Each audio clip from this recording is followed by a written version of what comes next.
May mga panawagan pa, mga kababayan. Ipinagpapaalala ko na sa inyo,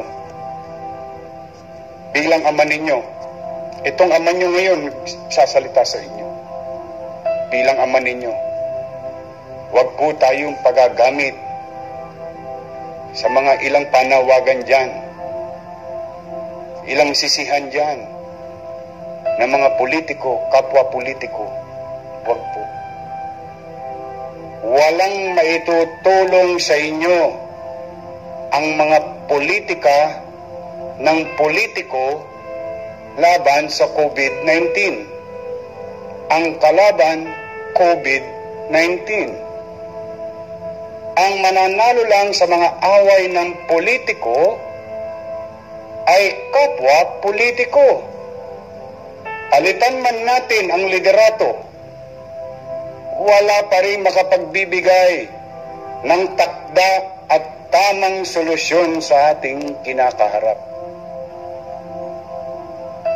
Maghunos dili po tayo. Paulit-ulit ko pong sinasabi.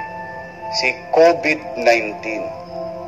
Ako po bilang ama ng lungsod ng Maynila at Kapitolyo ng bansa, sa maliit kong kaparaanan, magamit ko man lamang ito. Ako'y nananawagan sa mga liderato sa national government, oposisyon, administrasyon, lalo na sa mga hindi nagkakaunawaan. Pwede ho ba? Pwede bang makisuyo sa mga kapwa ko politiko? Pwede ba? 90 days lang. Pahinga muna tayo. 90 days lang. Pahinga muna tayo ng politika. Pwede ba makisuyo yung pagkakainis natin sa isa't isa bilang politiko? Pwede ba 90 days lang? Ibuhos natin lahat ng resources natin. Administrasyon, oposisyon, may kiling sa kaliwa, may kiling sa kanan. Pwede ho ba? Bilang ama ng lungsod ng Maynila na bahagi ng ating bansa, ako po nagsusumaamo sa inyo, mga senador, congressman, lahat kaming mga politiko. Nagsusumaamo ako sa inyo. Huwag kayong maghanap na ng butas. Hindi bawat salita ng kasalukuyang leader ay binibigyan natin ng halaga o ibang kahulugan. Hinihikayat ko kayo, total magagaling kayo. I-donate nyo lahat ng sweldo ninyo. Lahat ng kakayanan ninyo, ngayon nyo ipakita sa tulong sa tao. Walang magaling dito. Walang mahusay sa laban na ito. Paulit-ulit kong sinasabi, wag na kayong lumayo sa pagkukumpara. Matatayog na bansa tiklop. Imbes na araw-araw na babalita sa telebisyon, sa radyo, sa mga social media, kanya-kanyang bayad tayo ng mga kung sino-sino para yung inyong mga political interest isulong ninyo. Pwede ba akong makisuyo bilang ama ng lungsod ng Maynila na Kapitolyo ng bansa? Pwede ba kayong makinig muna? Alam ko wala ako sa poder na pagsabihan kayo. Pero ako ngayon, hindi lang ako nagsasalita bilang alkalde ng lungsod, but bilang isang mamamayan din na marami na nagugutom. Huwag na natin sisihin kung sino ang mali. Wala pong tama sa sitwasyon na ito. Wala pong tama sa mga salita ninyo. Nagbabago ang ugali ng tao dahil hindi natin natatanggal sa kanilang pangamba. Hindi natin sila napapapanatag dala ng mga salitaan yung politikal. Away dito, away doon. Sino ba ang kaaway natin? Sino ang gusto natin bigyan ng solusyon? Kaya ako, mga senador, Mga senador, 24 lang kayo. Mga sekretaryo, mga politikong katulad ko. Ngayon tayo. Ngayon nyo pakita. Ngayon natin ipakita. Ipakita ninyo ang pagmamahal nyo sa Pilipino. Kami, mga taga Maynila, Pilipino rin. Ngayon nyo ipakita. Marami nagdadarahop. Nagdarahop sila ngayon.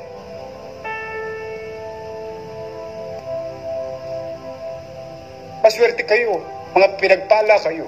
Maswerte tayo, nakaluwag tayo sa buhay. Ano yung naghihikahos bago pa mangyari ang krisis na ito? At lalong naghihikahos sa kasalukuyang krisis na ito. Hindi tayo magkakaunawaan sa salitaan. Hindi tayo magkakaunawaan sa mga political ideologies. Dahil magkakalaban tayo sa politika. Pero kaya tayo naglalaban-laban sa politika upang mamuno sa kaniya-kaniya nating nasasakupan. Ngayon nyo ipakita ang pamumuno ninyo at pagmamahal nyo sa kapwa. Araw-araw na lang. Araw-araw na lang. Asaan kayo ngayon? Asaan? Hinahanap namin kayo. Kasama na ako, 10 ng mga kababayan ko sa lungsod. Puro na lang tayo. Kontra rito, kontra ron. Dahil sa mga isinusulong yung political interest. Wala ba kayong puso? Kukunin niyo ang pagkakataon ng kahinaan ng mga leader ngayon sapagkat kung kayo rin naman ng mga leader ngayon, wala rin kayong alam ninyo sa inyong konsensya. Alam ninyo sa inyong puso na wala rin kayong magagawa. Kaya siguro mga kababayan, kayo mga nanonood, hinihikayat ko kayo, manawagan kayo sa mga taong gobyerno.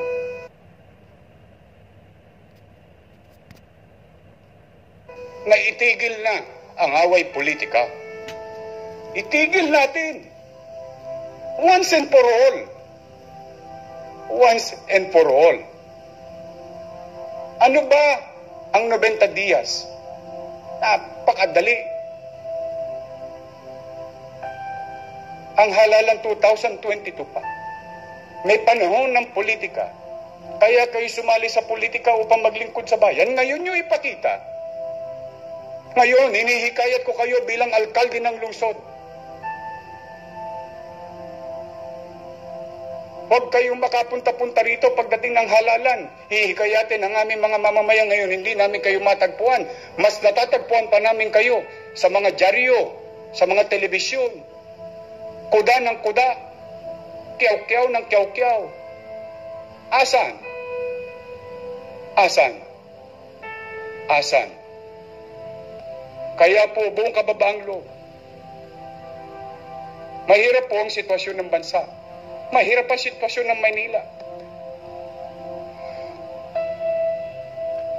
Totoong hindi kami bibitiw. Totoong hindi kami mangiiwan. Akapin namin lahat ang maakap namin.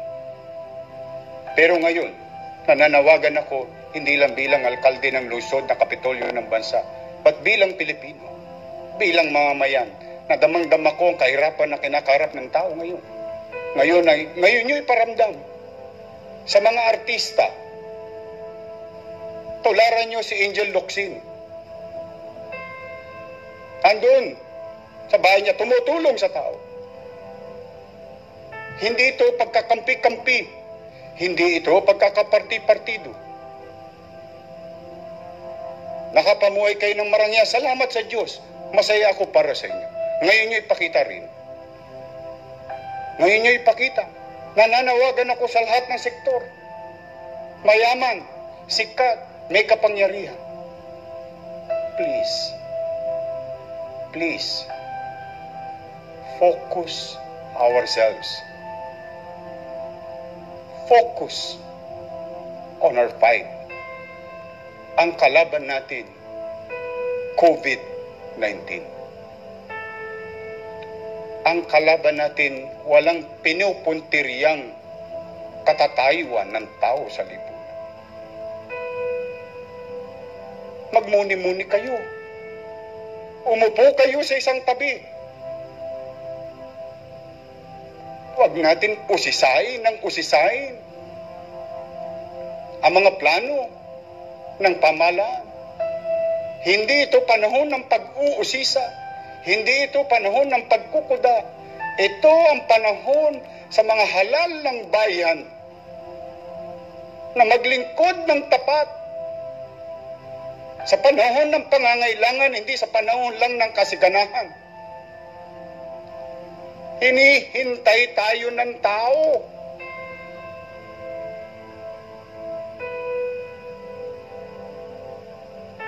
Wala po kong ibang ninanais na magsabi ng masakit na salita. Ito'y katotohanan lang ng sitwasyon.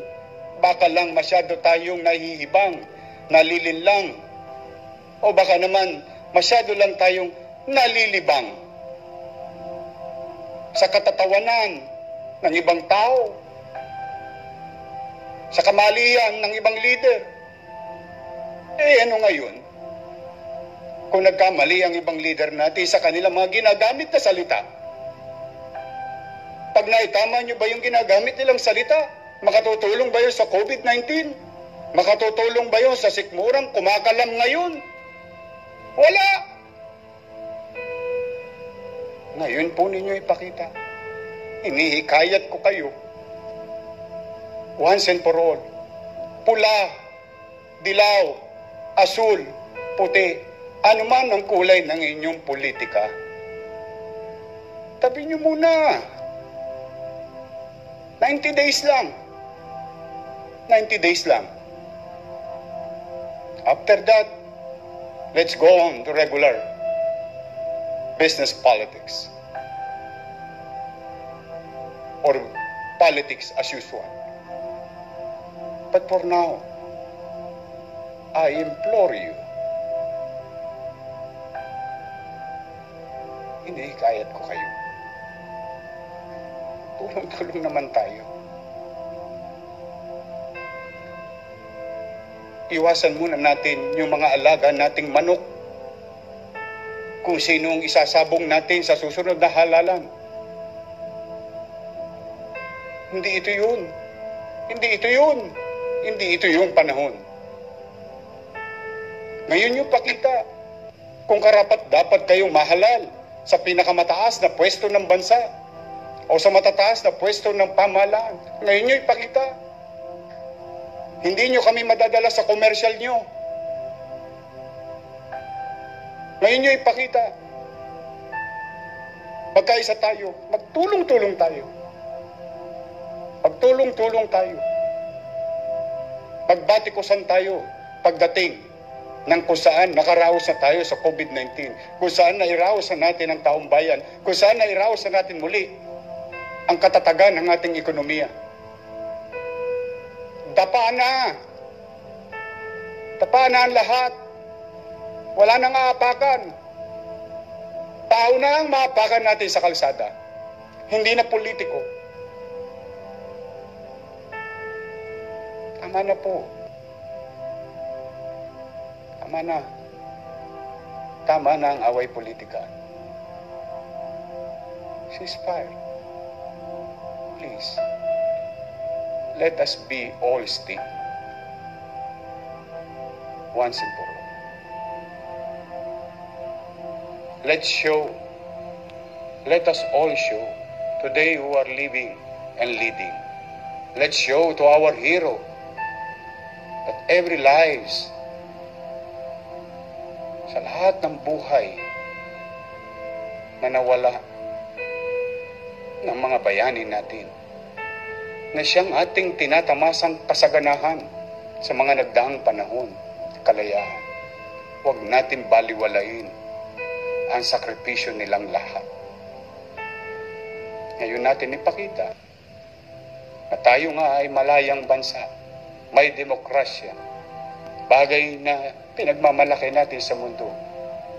At higit sa lahat, tayong mga leader, mga mayor, vice mayor, konsehal, congressman, board member, vice governor, governor, senator, sekretaryo ng bansa, vice president and president. Lahat tayo nagkakaisa. Ngayon po, wala ako sa poder na magsalita ng ganito bilang mayor. Pero ako'y may karapatang magsalita ng ganito bilang Pilipino. At ako'y hindi lang nagsasalita at nakikiusap sa inyo bilang alkalde ng lungsod. Boses ng higit na nakararami ay akin lamang pong ine-echo bilang isang ordinaryong mamamayan. Pasensya na po kayo. Maaaring sa likwat sa political interest ninyo ang sinasabi ko. Saka na tayo magsingilan. Pero ngayon natin ipakita ang pagmamahal sa bayan, pagmamahal sa bansa, pagmamahal sa mamamayan. Dahil yan naman lahat ang bagay na sinumpaan nating tungkulin bawat isang nasa pamahalaan.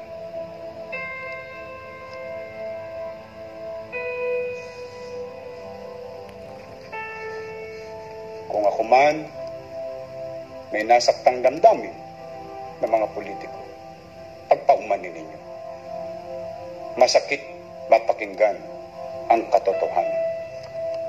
Pero wala akong ibang masamang intention. Ang intention ko lang, we must act in unison in our action. Sa puso, isipan, o salita, at gawa. Pilipino tayo. Kapwa Pilipino.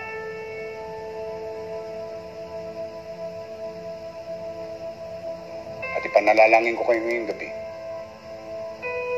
Sana nga, bigyan kayo ng Panginoon Diyos ng linaw ng kaisipan